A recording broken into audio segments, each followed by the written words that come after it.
Épître aux Galates chapitre 2. 14 ans après, je montais de nouveau à Jérusalem avec Barnabas, ayant aussi pris Tite avec moi. Et ce fut d'après une révélation que j'y montai.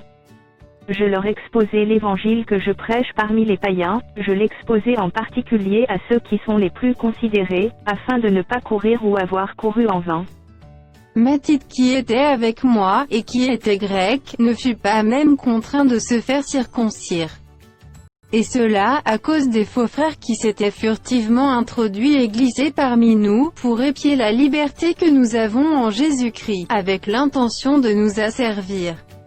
Nous ne leur cédâmes pas un instant et nous résistâmes à leurs exigences, afin que la vérité de l'Évangile fût maintenue parmi vous. Ceux qui sont les plus considérés quels qu'ils aient été jadis, cela ne m'importe pas, Dieu ne fait point exception de personne. Ceux qui sont les plus considérés ne m'imposèrent rien.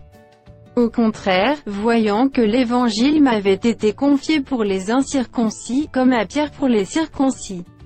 Car celui qui a fait de Pierre l'apôtre des circoncis a aussi fait de moi l'apôtre des païens.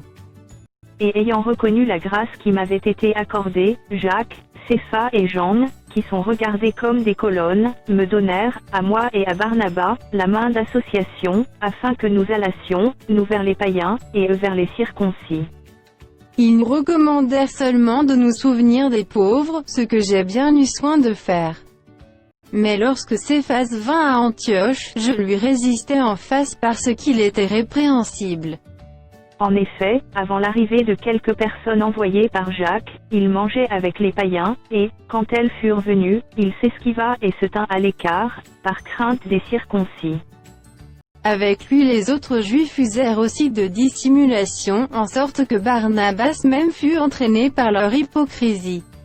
Voyant qu'il ne marchait pas droit selon la vérité de l'Évangile, je dis à Cépha, en présence de tous, si toi qui es juif, tu vis à la manière des païens et non à la manière des juifs, pourquoi forces-tu les païens à judaïser?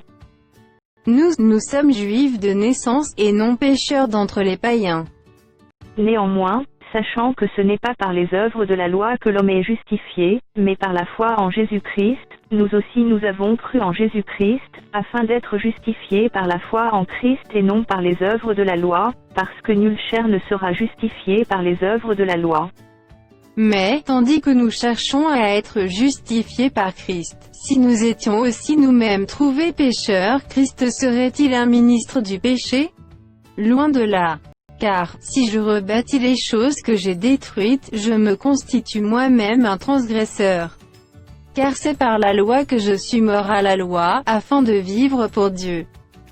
J'ai été crucifié avec Christ, et si je vis, ce n'est plus moi qui vis, c'est Christ qui vit en moi. Si je vis maintenant dans la chair, je vis dans la foi au Fils de Dieu, qui m'a aimé et qui s'est livré lui-même pour moi. Je ne rejette pas la grâce de Dieu, car si la justice s'obtient par la loi, Christ est donc mort en vain.